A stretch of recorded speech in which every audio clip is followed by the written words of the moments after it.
Kakak juga dikira kan berarti apa itu waktu sebenarnya sih? Jika ada yang mau dibahas, dengan apa itu?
নমস্কার বন্ধুরা, আমি অপর্ণা। তোমরা দেখছো blogger Aparna এই চ্যানেলের পক্ষ থেকে তোমাদের জানাই অনেক অনেক অভিনন্দন আর আন্তরিকতা। তোমরা কেমন আছো? আশা করি তোমরা ভালোই আছো আর আমিও বেশ আছি আর আশা রাখছি ব্লগটি ভালো লাগবে। তো বন্ধুরা, আজকে ব্লগ শ্যুট করেছি, ব্লগের মাধ্যমে অনেক কিছু শেয়ার করেছি, মানে একঘেয়েমি জীবন থেকে একটু অন্যরকম জীবন তোমাদের সঙ্গে শেয়ার করেছি। তাহলে তো প্রতিদিন এই রান্নাবান্না কাজকর্ম দিয়েই ভিডিও শুরু করি, কাজকর্ম দিয়েই ভিডিওটি শেষ করি। তো আজকে আমার ভালো লাগছে, এটা ভেবেছি একটু অন্যরকম তোমাদের সঙ্গে কিছু শেয়ার করছি। আর জানি না, যদিও বা ভিউজ কিছুদিন যাবৎ আসছিল, বেশ খুব একটা বেশি না হলেও আমার ভালো লাগছিল, কিন্তু ইদানিং ভয়েসটা এত ভয়েস না, ভিউজ ডাউন হয়ে গেছে। কি বলবো, একদম ভিউজ হচ্ছে না। কি জানি কেন হচ্ছে না। তোমাদের কি ভালো লাগছে না বন্ধুরা? অবশ্যই কমেন্টে জানিও আমার কন্টেন্টগুলো তোমাদের কেমন লাগছে। ভালো লাগলেও জানিও, ভালো না লাগলেও জানিও। ভালো লাগলেও জানাবে, কারণ আমি জানতে পারবো তো আমার ভুল কোনটা হচ্ছে। তোমরা না জানালে কি করে বুঝবো বলো? তো প্লিজ তোমরা কমেন্টের মাধ্যমে জানাও যে আমার ভিডিওগুলো কি ভালো হচ্ছে না, না ভালো লাগছে না। যাই হোক, দেখো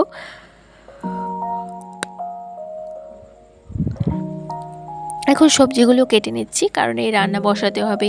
ওইদিকে মেয়ের স্কুলে যাওয়ার তাড়া আছে। কারণ কেন বলো তো? কারণ হচ্ছে আমার মেয়ের স্কুলে আজকে নাচ। তো আমার মেয়ের স্কুলে নাচের জন্যেই আমি কিন্তু বাবার বাড়ি থেকে তাড়াহুড়ো করে চলে এসেছি। নচেত কিন্তু এখনও আসতাম না, 10-15 দিন কাটিয়েই আসতাম। তো যাই হোক, এখন কি আর করা যাবে। এই যে এখন নাচের জন্য তাড়াহুড়া করে রান্নাবান্না করছি, প্লাস ভিডিও শ্যুটও করছি, না হলে তোমাদের সঙ্গে কি শেয়ার করব বলো বন্ধুরা?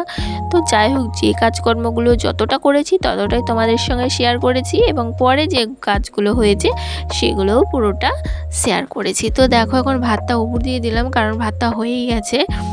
আর এখানে বসিয়ে দিচ্ছি তরকারি। এখানে 4 রকম সবজি দিয়ে ভাজা করেছি, মিক্স ভাজা বলতে পারো। আলু, পটল, করলা আর হচ্ছে বরবটি। তো এই দিয়ে নুন হলুদে একদম ভাজা বসিয়ে দিচ্ছি।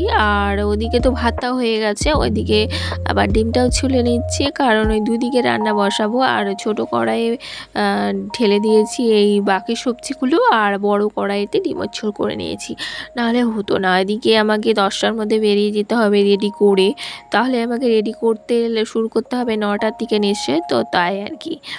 আর এদিকে দেখো, এখন সমস্ত ভাজাগুলো একদম পুরো কমপ্লিট হয়ে গেছে। আর কমপ্লিট হয়ে যাওয়ার পরে যে বাকিটা এখন ডিমের ঝোলটা করে নিচ্ছি। আর তার আগে ডিমগুলো ভেজে নিতে হবে, নাহলে তো ডিমের ঝোল ভালো লাগবে না। হালকা ভাজলে কি বলো তো, বেশি টেস্ট হয়। কিন্তু আমি হালকা ভেজে খেতে পারি না, আমার একটু কড়া করে ভাজতে হয় ডিমটা, এরকম লাল লাল বা ব্রাউন কালার করে। যাই হোক, দেখো এখন পুরো ডিমের ঝোলটা আমার ডিম ভাজাটা হয়ে গেছে। আর খুব ঘুম পেয়ে যাচ্ছে বন্ধুরা, চোখ চিপে আসছে, মনে হচ্ছে এখনই ঘুমিয়ে যাব। ভয়েস দিতে গিয়ে তবুও কমেন্টের মাধ্যমে তোমরা জানিও। হ্যাঁ, আমার ভিডিওতে ভিউজ হচ্ছে না, তো তোমাদের কমেন্টের আশায় আমি রইলাম যে আমার ভিডিওগুলো তোমাদের অ্যাকচুয়ালি কেমন লাগছে আর তোমরা কেমন কন্টেন্টের ওপর আমার ভিডিওগুলো দেখতে চাও। তো যাই হোক, দেখো এই যে এখন ডিমের ঝোলটা করে নিচ্ছি।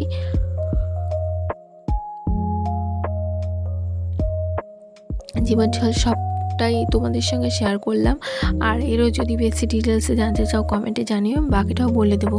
তো যাই হোক, ঝোলের জন্য জল অ্যাড করে এখন এই যে এইদিকে শাকটা বসিয়ে দেবো, কারণ এই ভাজাটা তো এখন বসাইনি, কখনই বসিয়েছি, যেহেতু এই ছোটো গাছটা ভালো খুব একটা চলে না, তো সেই জন্যে এত সমস্যা হচ্ছে বা এতক্ষণ লাগছে। তো যাই হোক, আর মুলোর শাকটাই যে কেটে নিয়েছি, এটা এখন ভাজা বসিয়ে দিচ্ছি। তো আজকের মেনুতে এটাই ছিল, মানে ডিমের ঝোল, শাক আর হচ্ছে একটা মিক্সড ভাজা। তো এই তিনটে তাও আবার রেসিপি হয়ে গেছে হবে না করতে করতে। আর ওদিকে রান্না করতে করতে এই কৌটোগুলো একদম মুছে নিচ্ছি। আর মেয়ে স্নান করে নিয়েছে, কারণ শ্যাম্পু করে স্নান করতে বলেছি, ওই তেল চিপচিপে ভিজিয়ে দিতে ভালো লাগবে না, তো তাই আর কি। আর এদিকে দেখো আমার কৌটোগুলো মুছে নিচ্ছি, আর ওদিকে মেয়েকে বলছি কিন্তু ফ্যানের তলায় বস, নাহলে চুলটা শুকোবে না। তো যাই হোক, আর চুলটা না শুকোলে বাদলে পরে ঠান্ডা লেগে যাবে। ডিমের ঝোলটা হয়ে গেছে এবং শাকটাও হয়ে গেছে, পুরো শাকটা। তো এই যে রেসিপিগুলো আর তো আমি শেয়ার করতে পারিনি, তো তাই একটু তোমাদের এখনই ডিটেলসে দেখে নিতে বললাম। আর তারপরে এই যে সমস্তটা মিটকেসের মধ্যে তুলে রাখলাম, রেখে এখন ছেলে মেয়েকে খাইয়ে দিচ্ছি। আর খাইয়ে দেওয়ার পরে মেয়েকে রেডি করে নিয়েছি।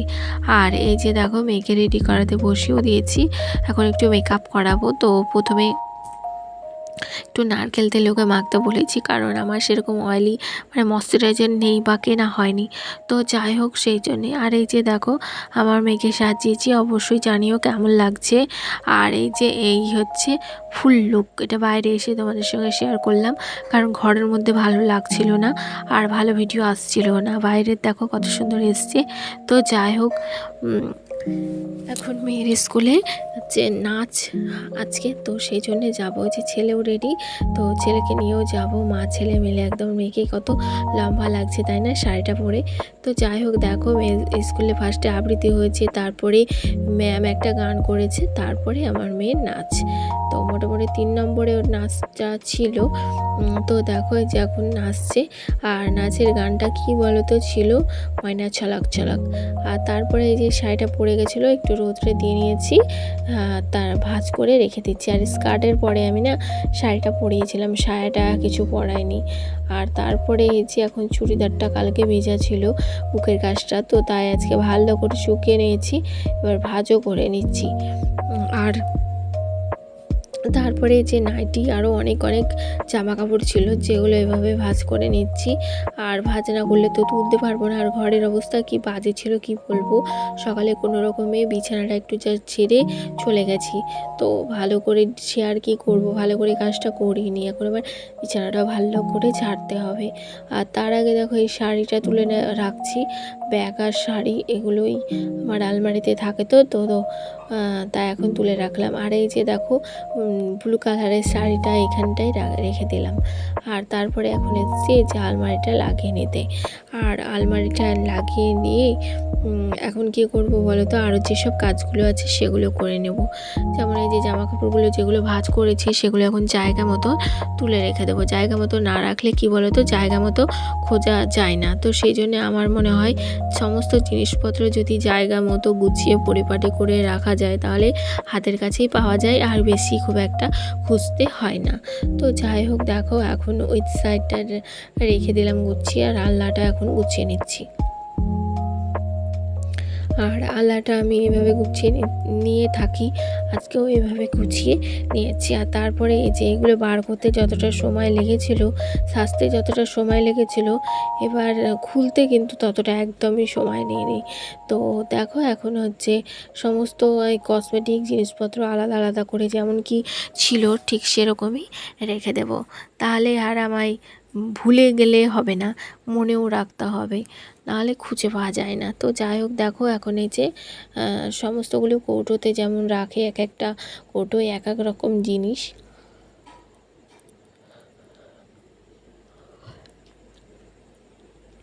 তো তারপরে এসছি এই তাকটা একটু মানে সেলফটা একটু মুছে পরিষ্কার করে নিতে, কারণ এটাই পুজোর আগের বলতে পারো লাস্ট গোছানো, তারপরে একদম ফাইনাল লুক যাবে আর একদিন ঘর পুরো চাকাচাক করার জন্য, মানে পুরো ঝুল টুল ঝেড়ে পরিষ্কার করার জন্য। তো যাই হোক, দেখো এখন সমস্ত কৌটাগুলো কসমেটিকের আর কি সাজাগোজা জিনিসের কৌটাগুলো জায়গা মতো গুছিয়ে রেখে দিলাম, রেখে যে কসমেটিকগুলো গুছিয়ে নিচ্ছি, কারণ এগুলো কী বলো তো এদিক ওদিক একটুখানি হয়ে গেছে তাই। তো দেখো জায়গা মতো সমস্তটাই গুছিয়ে নিলাম, আর গুছিয়ে নেওয়ার পরে একটু ফাইনাল লুকটা শেয়ার করে দিলাম। আর তারপরেই এখন এসেছি বিছানা তুলতে, কারণ এই বিছানাটাতে আমার কী বলো তো শুয়ে শান্তি হবে না, কারণ পিঁপড়ে আসবে বা কামড়ায়। তো তারপরে বিছানা তোলার পর মেয়েকে পড়তে বসিয়েছি, আর পড়তে বসিয়ে ভিডিওটা শেষ করে দিয়েছি। তাহলে চলো আজকের মতো এইটুকুই, দেখা হচ্ছে আগামীকাল। ততক্ষণ তোমরা সকলে খুব ভালো থেকো, সুস্থ থেকো, অতি অবশ্যই কিন্তু আমার কথা একটু ভেবো, আর দেখতে কিন্তু ভুলো না ব্লগার হওয়া অপর্ণা এই চ্যানেল। আর যারা যারা এখনও পর্যন্ত সাবস্ক্রাইব করনি তারা প্লিজ সাবস্ক্রাইব করে আমার পাশে থেকো।